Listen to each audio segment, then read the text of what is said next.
Hey guys, this video today is going to cover two important topics for building your financial security. One, how much money should you have in an emergency account based on your exact life circumstances? And two, how do you decide where to put this money? For my Australian audience, stick around to the end of the video where I'm going to share some extremely helpful resources with you to help you evaluate the different bank accounts available to us and also help you make the switch if needed. If you haven't watched my last video, you should go and do that now. I'll put the title card up there. And to recap, we spoke about the importance of having an emergency fund so that you're prepared for anything that life throws at you. Let's start today's video by talking about insurance. In simple terms, insurance is basically something that you pay for that provides protection against bad things happening in your life. Now, there are obviously different benefits to different types of insurance, and I may make videos about insurance in the future. It's something that I need to read up on a bit more, but for the sake of today's video, let's just recognize that it exists and it does affect your emergency fund because they serve basically the same purpose. Irrespective of any insurance you may have, it still makes sense to have an emergency fund. This is because insurance can't cover literally every aspect of life. It would be too expensive to do that anyway. And also there can often be a bit of a delay or some hoops to jump through in order to actually access money from insurance. Basically, an emergency fund is like having your own instantly accessible insurance. Like all types of insurance, what this will look like depends on your risk tolerance, the likelihood of negative things happening, and also the severity of these things. So it's very individual and should be catered for each person, obviously. While we're sticking with this insurance analogy, I want to reiterate that emergency funds are not fun money. They're for serious life events happening, expensive things happening like needing medical expenses or car or home repair or any dependents that you have, even a fur baby, for example, medical bills for that, and also in the case of losing your job, obviously. So how much should you have in your emergency fund? The typical rule of thumb is around 3 to 6 months of living expenses. Let's elaborate on that a bit more.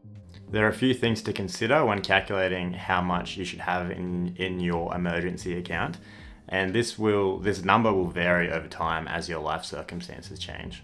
Probably the most important consideration is how much could you live off if you were to lose your job, so living expenses. The way that I look at this is it's not really how much you've been spending, say, in the last few months.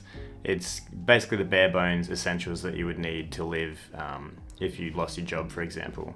So the main categories for that, I suppose, would be rent, bills, like things like energy bills and gas and water and that kind of thing.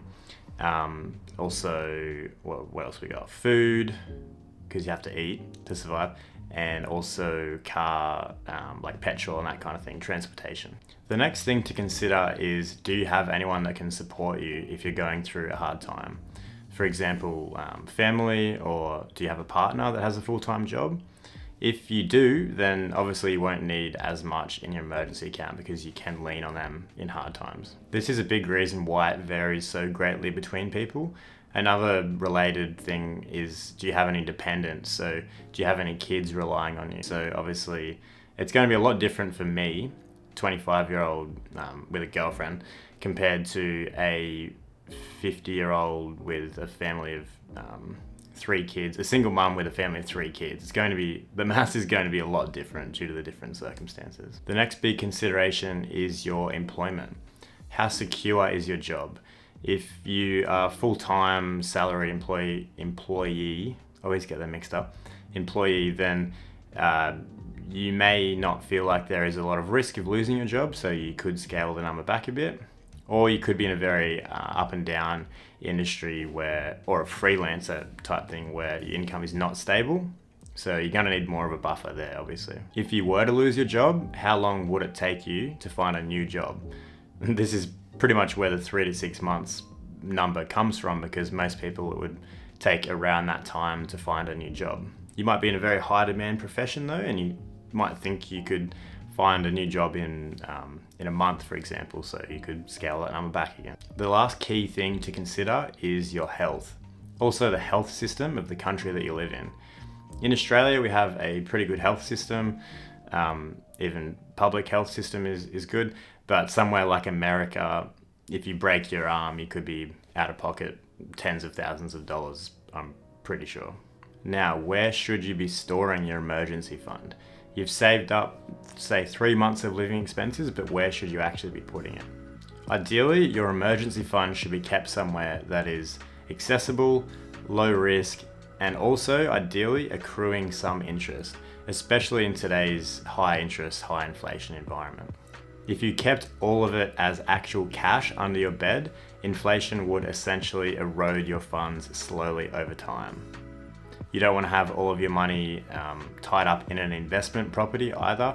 It might take months to sell that. Even the share market, although it is quite liquid, if you need your money on a Saturday, for example, the share market is not open on the weekend. You can use the share market to supplement your emergency fund, but I would not rely on it 100%. A lot of people tend to lose jobs when the market is crashing, so you don't really want to be pulling out money at a loss, so that's why you should keep it in cash, but not on your bed. For most people, the most suitable solution is going to be a high interest savings account, or a HISA. I don't know if anyone calls it HISA, but I've seen it written that way. For my fellow Australians, I've put a link down in the description to a very useful Google sheet that, well, there's no point in me explaining it, I'll just show you. Let's check it out. Alright guys, so this is what the spreadsheet looks like. It's made by Tect, never heard of them, but much appreciated Tect. We go into the second tab here, it's got each of the banks. I'm not allowed to comment on what I have or which one I would choose because that would be financial advice, but you can see here in this column you've got the interest rate and also the requirements to get that bonus interest rate. So it's a really useful resource to be able to compare the different bank accounts. If you scroll down, you've got accounts for younger people here, so that's, I think, will be a lot of my audience. Some of these might be useful to you. The main different requirements you'll see are generally around needing to deposit a minimum amount into the account each month, which is typically salary. Also a minimum number of purchases with a connected card or account, and also a lot of them have you need to grow your balance each month. So that's actually been really helpful for me to motivate me not to touch that money, because if I do touch it, I'll miss out on the interest for that month. One other thing, it can be a little bit annoying to change banks, but I guarantee you it's worth it if you're with a bank account that earns, say, 0.1% interest. Say you've got 10K invested and you choose a new one that's 4.1%. That 4% on 10K is going to save you $400 a year. So even if it takes you a couple of hours to set up the changing your bank, it's going to be worth it in the long run. I'll also link to this article that gives you some tips on how to make the change, and I learned something in researching this, that most banks actually are required to help you facilitate the handover of direct debit and credit setup, so you won't have to necessarily manually go through and get all of your direct debits. Your banks will actually help you do that, which is really helpful. One thing I haven't mentioned is how being in debt affects this whole topic and conversation. I think Scott Pape's approach in The Barefoot Investor is quite reasonable, so I'll talk about that in a bit. But as an aside, that this book here, The Barefoot Investor, it's not perfect, but it is a lot of people's first, I suppose, foray, is that the right word? First look at personal finance, and it's a great starting point. It's Australia specific, but it's a great starting point for a lot of Aussies to get on top of their personal finance. It does cop a bit of a bad rap sometimes online from people just blindly following every bit of advice in it, but like everything in life, there's different approaches that work for different people. but you need to actually be exposed to these different approaches in order to know what works for you. So if you've never read anything on personal finance, I would recommend that as one of your first few books. Scott suggests that everyone should have a non-negotiable 2K saved up in an emergency fund, regardless of whether you're drowning in debt or not, as a bare minimum starting point. Once you've paid off all your debt, he suggests going up to 3 months of living expenses. That's a fantastic segue into the topic of next week's video. I keep pointing that way. I'm hoping that's to the right. I don't know if it flips. But anyways, next week's video will be on debt. So once that's out, I'll pop that up on the screen. If it's not out, you'll get some random video. But also subscribe if you haven't already, and click that little bell icon to be notified when I drop all of these bangers. Other than that, have a fantastic day. Thanks for watching. Adios.